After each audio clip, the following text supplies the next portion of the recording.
warahmatullahi wabarakatuh. Halo guys, Hatta di sini. Jadi pada video kali ini kita membahas tentang perkembangan Islam di Indonesia gitu.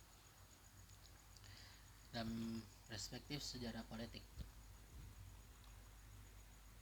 Kalau kita berbicara tentang politik Indonesia mulai terasa itu pada masa Orde Baru. Ketika masa Orde Baru, walaupun di tangan besi oleh Presiden kedua Indonesia yaitu Soeharto, pada saat itu pun ada beberapa partai politik yang ada di masa itu, seperti PDIP atau PDI dulunya, Partai Golkar, Golongan Karya, dan juga Partai Persatuan. Dalam kalau kita melihat Partai Persatuan itu kan partainya Islam gitu. Partai Persatuan tersendiri itu merupakan penyatuan umat Islam sebenarnya gitu. Karena bisa kita ketahui pun kala itu, kalau tidak salah, mantan Wapres kita yaitu Muhammad Hatta pernah ingin membentuk Partai Demokrasi Islam tapi tidak digubris oleh Soeharto. Walaupun demikian, kita juga memiliki kekuatan politik yaitu Partai Persatuan. Walaupun kita berbicara politik di masa itu, mungkin kalau kita melihat dalam perspektif sejarah, Islam masa itu di Indonesia mungkin tidak terlalu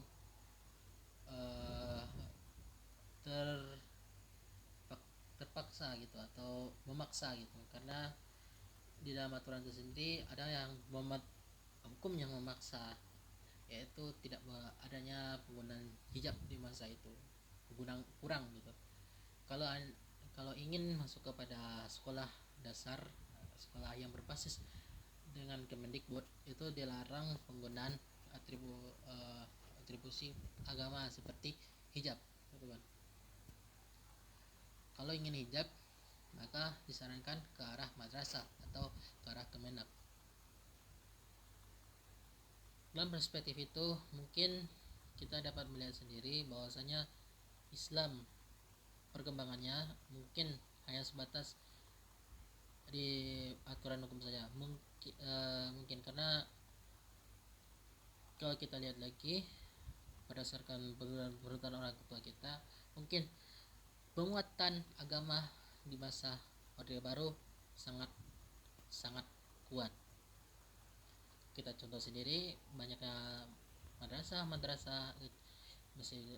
seperti madrasah diniyah tafidz Quran atau tadris Quran atau MDTA atau TPA atau apa di masa Orde Baru. Penguatan Islam itu sendiri cukup berguna sampai saat sekarang ini, karena orang-orang generasi 80-an atau 70-an itu mendapatkan imun atau sistem imun agama yang sangat kuat di masa sekarang ini. Walaupun beberapa dari generasi-generasi tersebut ada yang mengarah ke sekuler, ada yang mengarah ke liberal, tapi tidak dapat kita pungkiri juga mereka menjadi konservatif atau Islam yang benar Islam atau Islam secara kafah.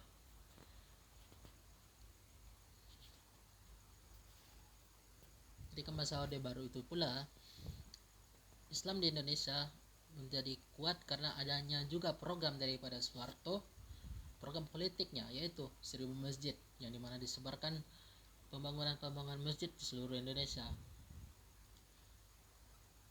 Dan ketika kita berbicara tentang Orde Baru, walaupun Soeharto sendiri tangan besi, Soeharto mungkin saja memiliki makna atau rencana tersendiri dalam Islam di Indonesia, agar tidak ada namanya sekularisasi, walaupun ada orang-orang Islam tidak dapat hak pada saat itu atau hak hukum itu dalam wilayah negeri atau wilayah dapat disebut Kemendikbud gitu kan.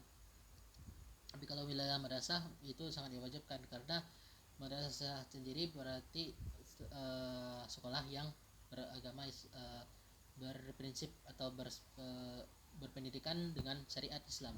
Jadi penggunaan hijab pasti wajib. Tapi di masa Soeharto, kalau kita ke sekolah-sekolah umum atau sekolah negeri itu tidak boleh wajib kalau ingin berhijab ke madrasah. Dan begitu juga pada saat perkuliahan, perbandingannya itu kalau di PTN negeri di masa itu tidak tidak wajib gitu memakai hijab. Tapi kalau di Universitas Islam atau Institut Agama Islam di masa itu wajib. Terlepas itu semua, penguatan Islam dan perkembangan Islam di Indonesia sangat menguat di masa Orde Baru. Ketika kita berkaca di masa sekarang atau masa reformasi, muncul ketidak solidan atau ketidak bersatunya, dan masalah kompleks itu muncul ketika umat sebelum reformasi itu beberapa partai Islam muncul seperti PK gitu, Partai Keadilan, yang menjadi cikal bakal PKS. Ketika itu kita melihat perspektif lagi, setelah reformasi terbentuklah segala bentuk partai-partai Islam, partai politik Islam, yang dimana ketidak solidan atau ketidak kesatuannya kita sebagai umat Islam itu menciptakan kompleks, masalah-masalah yang kompleks gitu. Ada partai 1, ada partai 2, ada partai Islam 1, partai Islam 2, partai Islam 3. Jadi umat Islam berkelahi politik di kancah perpolitikan di Indonesia.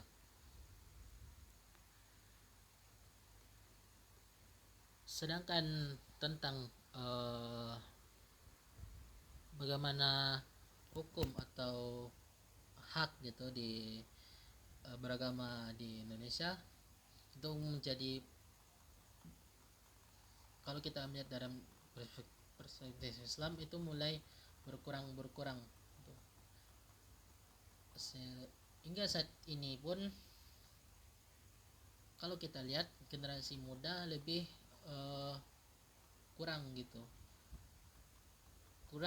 menjadi konservatif. Generasi muslim di Indonesia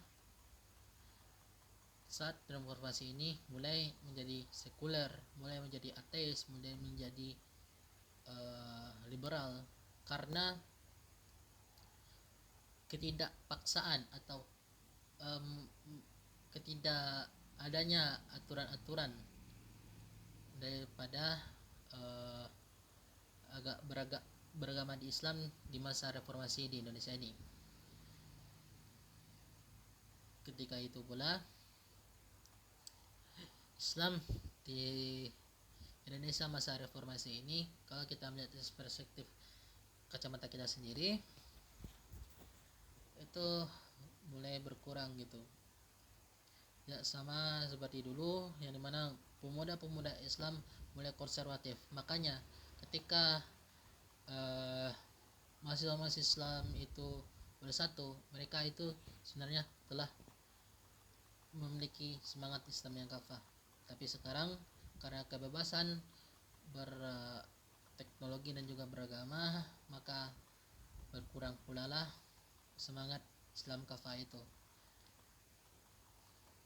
Dan juga tidak adanya aturan yang memaksa lagi, atau tidak ada penanggulangan akan bagaimana nasib Islam di Indonesia, apakah forward atau backward. Mungkin harap daripada saya sebagai pembuat video kita dapat forward atau bergerak secara bersama. Menurut saya sekian. Apabila ada kesalahan mohon dimaafkan karena ini secara pandangan saya. Wabillahi taufik walhidayah. Wassalamualaikum warahmatullahi wabarakatuh. Stay safe.